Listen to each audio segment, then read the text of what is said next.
Are के Dangi channel. आज के वीडियो में हम बात करेंगे मध्य प्रदेश बिजली विभाग की जो वैकेंसी निकली थी, लगभग 2573 पदों पर जो भर्ती का आपको नोटिफिकेशन मिला था, उसके फॉर्म भरना स्टार्ट हो जाएंगे 24 दिसंबर से। और साथियों, उसका जो सिलेबस है वो जारी कर दिया गया है, जैसा आपने और चैनल पर भी देखा होगा। लेकिन मेरे वीडियो में सिलेबस का जो एनालिसिस में करके बताऊंगा, वो आप पूरा एक एक पॉइंट समझिएगा और उससे आप अपनी तैयारी जो कर रहे हैं उस तैयारी में आप अपना सुधार जरूर लेके आएंगे, ये मेरा आपसे अपेक्षा है। चलिए, जैसे आप सबसे पहले मैं बता देता हूँ कि ये जो सिलेबस है, जो CBT computer based test CBT exam का जो सिलेबस है, पहले हम एक जो समरी देख लेते हैं सिलेबस की। अगर आप देखेंगे सीबीटी पाठ्यक्रम विषयात्मक, मतलब कि आपका जो मेन डोमेन है या जो आपका टेक्निकल है, इसमें जो क्या सिलेबस रहने वाला है, पद हेतु वांछित शैक्षणिक अर्हता से संबंधित ज्ञान, ये समझना बहुत ज़रूरी है। और साथ ही साथ सामान्य क्षमता है। मैं आपको बताता हूँ एक दो पॉइंट। ये जो क्वेश्चन है ये इसमें लगभग 60% आएगा ये, और जो सामान्य क्षमता आएगा वो 40% आएगा कुछ पेपर में। अब आप ऐसे समझिए, जो 60% का जो खेल है वो क्या है, उन्होंने बोला है 60% क्या रहने वाला है, जो टेक्निकल का जो कोर्स है, मतलब 100 अगर प्रश्न आएंगे उसमें से 60 प्रश्न जो आपके टेक्निकल या विषय से संबंधित रहेंगे। अब वो विषय से संबंधित जैसे देखेंगे आपके कोई कोई पद में अलग अलग मांगा है, जैसे बोलेंगे इलेक्ट्रीशियन से आईटीआई किया है, वायरमैन से किया है, या मतलब कुछ एक मिलती जुलती योग्यताएं मांगी हैं, तो उनमें अब डिसाइड करना मुश्किल हो जाता है। जैसे एक सामान्य सी बात करें, जहाँ पीजीडीसीए डीसीए मांगा है, आईटीआई कोपा मांगा है, तो लोगों को ये कन्फ्यूजन हो जाता है कि पीजीडीसीए का सिलेबस पढ़ें या कोपा का पढ़ें। तो वहाँ मैं आपको बता दे रहा हूँ कि वैसे जिसमें अलग अलग जो योग्यताओं के बेस पे फॉर्म भरने वाले थे लोग, उसका तो इन्होंने सीधा सॉल्यूशन निकाला है कि जो सामान्य क्षमता है वो प्रश्न आएंगे।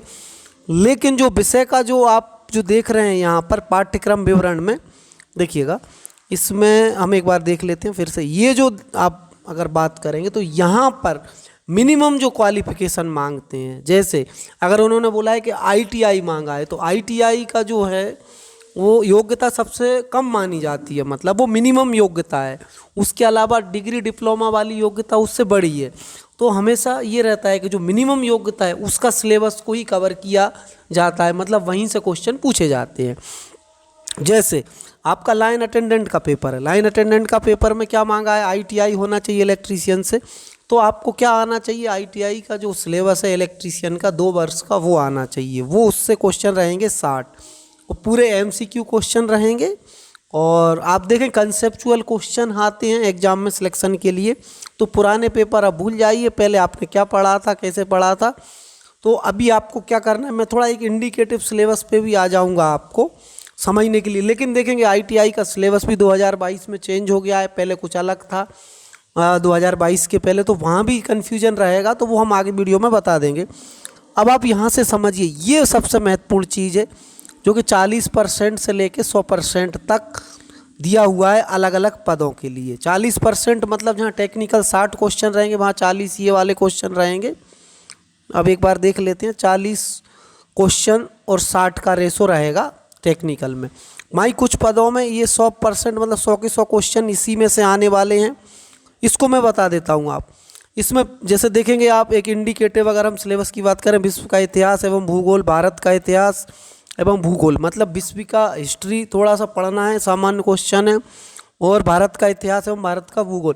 इसमें मैं आपको सबसे अच्छा बता दूं कि एमपीपीएससी का जो आपका सिलेबस है उसकी कोई भी बुक उठा लें आप, उसके पुराने पेपर देख लें, उसमें वो वाले क्वेश्चन उठा लें आप जिसमें विश्व का इतिहास और भूगोल के बारे में दिया हो, भारत के इतिहास और भूगोल के बारे में दिया हो। प्रमुख ऐतिहासिक घटनाएं, जैसे हमारा जो स्वतंत्रता संग्राम आंदोलन है, या कुछ जो महत्वपूर्ण घटनाएं हैं जो इतिहास में घटी हैं, वो आपको याद रखना है। युद्ध हो गए, समसामयिक घटनाएं मतलब करंट अफेयर में, मान लेते हैं किसी देश से समझौता हुआ, कोई बड़ी डील हुई, या कुछ ऐसी घटनाएं जो विश्व में घटित हुई हैं जिसकी जानकारी होना आवश्यक है, जो हमें इम्पेक्ट करती हैं। जैसा अभी चंद्रयान छोड़ा, इस तरीके से जानकारी हो, या बहुत कुछ ऐसे बड़े बदलाव हुए हैं वो हमको जानकारी होना जरूरी है। ज़्यादा डिटेल में इसमें भी नहीं जाना है आपको। आपको ये समझना है कि आपकी जो योग्यता है उसके हिसाब से आपको जो चीज़ें पता होना चाहिए एक मोटे मोटे तौर पर वो हो जाए। अब आ जाता है मध्य प्रदेश का ज्ञान, संविधान एवं विधि की जानकारी। इसमें आपका मध्य प्रदेश की आपको जानकारी होनी चाहिए, मध्य प्रदेश का इतिहास, भूगोल, आपका जो और भी अगर आप बात करें यहाँ के व्यक्ति विशेष जो हैं, लेखक हों, कवि हों, खिलाड़ी हों, सारी चीज़ें पता, यहाँ की नदियाँ हो गई, यहाँ के पर्वत हो गए, यहाँ के जो खास मेले और यहाँ के जो सांस्कृतिक विरासत की जो चीज़ें हैं या ऐतिहासिक धरोहरें हैं मध्य प्रदेश की, वो आपको पता होना चाहिए।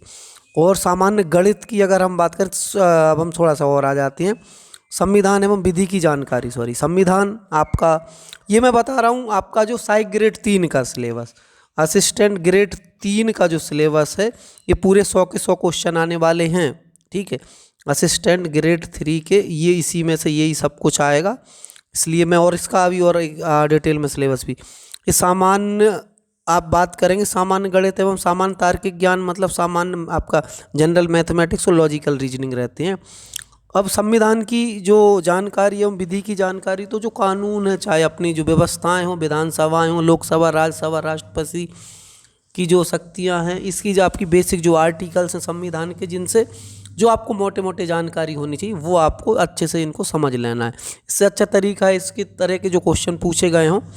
अब ये वाले जो क्वेश्चन हैं वो आपके मध्य प्रदेश से रिलेटेड जो आपके क्वेश्चन है वो MPPSC में आती हैं, वहाँ भी आप देखेंगे तो उसकी बुक आप पढ़ लें। अब आप समझिए, प्रोग्रामर प्रशिक्षु को दिया है उन्होंने, इसमें 60% मतलब वही टेक्निकल क्वेश्चन, 40% सामान्य क्षमता, तो ठीक है, जनरल एबिलिटी हो जाएगा।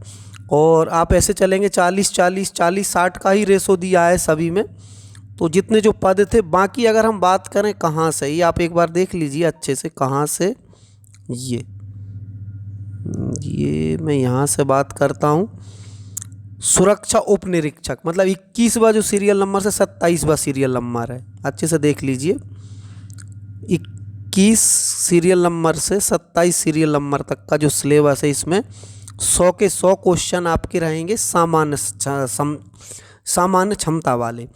तो इसके जो इसमें ही आपका कौन सा आ रहा है, लोगों ने पूछा, 24 नंबर पर देखेंगे, सहायक ग्रेड कार्यालय सहायक श्रेणी 3, मतलब वही सहायक ग्रेड 3 होता है। इसके भी क्वेश्चन वैसे ही आने वाले हैं। भंडार सहायक का भी वही सिलेबस है। सुरक्षा सैनिक हो चाहे सुरक्षा उप निरीक्षक हो, इसका सिलेबस सामान्य रहने वाला है। अब मैं इसकी सिलेबस को लेके भी आपको थोड़ा सा और बता दे रहा हूँ। इसका भी मैंने जो सामान्य ज्ञान का सिलेबस है उस पर भी पूरा देख लें। फिर हम लाइन मैन का भी देखेंगे, लाइन अटेंडेंट का सिलेबस देखिएगा। ये जनरल अवेयरनेस का सिलेबस है। वहाँ पर इंडिकेटिव मतलब टॉपिक दिए थे, टॉपिक में डिटेल थोड़ी सी यहाँ देख लें हम। World history and geography, Indian history and Indian geography, important historical event में इसमें देखिएगा, ये आपको पढ़ना है। Physical economic human geography of India, physical economic geography of world है। ये constitution and legal knowledge and environment fundamentals of Indian constitutions, union and state government के जो हैं वो चीज़ें, जुडिशरी, ये आप देख लेंगे। और ये सिलेबस मैंने अपनी जो ऐप है RK दांगी ऐप, उस पर भी डाला हुआ है, अच्छे से देख लें। ऐप का नाम फिर से आपको एक बार बता देता हूँ, RK दांगी। आप प्ले स्टोर पर जाएंगे और वहाँ से डाउनलोड करेंगे RK दांगी ऐप। डिस्क्रिप्शन में मैंने लिंक दी हुई है, वहाँ से आप मेरी ऐप डाउनलोड कर लें। वहाँ पर आपको ये सारी PDF फ्री में मिल जाएंगी, वहाँ आपको कोई चार्ज पे नहीं करना पड़ेगा। ठीक है, मध्य प्रदेश का जो जनरल नॉलेज है, इसमें geography, history, culture, economy, current affair, information technology की बात करें तो यहाँ पर ये इसमें क्वेश्चन ज़्यादा आएंगे।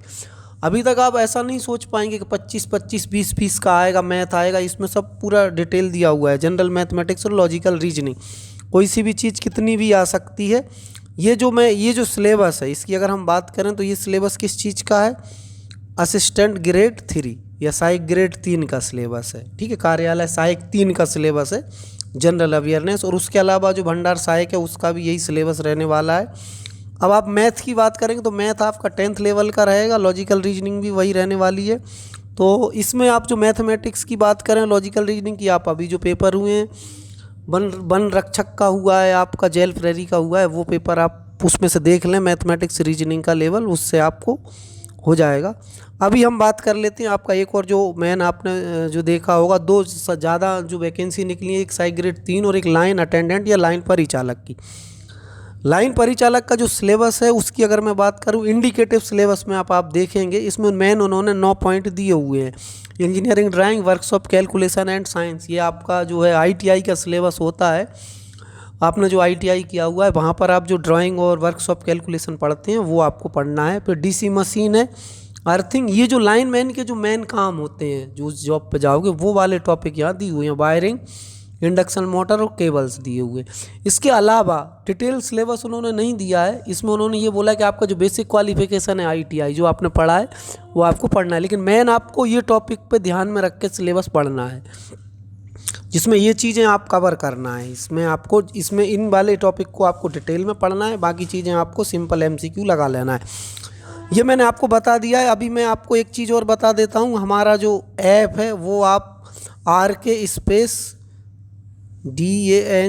लिखेंगे, RK दांगी जो चैनल का नाम है, वैसे ही आप सर्च करेंगे प्ले स्टोर पर जाकर, वहाँ पर आपको ऐप मिल जाएगी जिस पर आपको सिलेबस और तैयारी कैसे करना है उसके MCQ वगैरह आपको मिल जाएंगे देखने को लिए।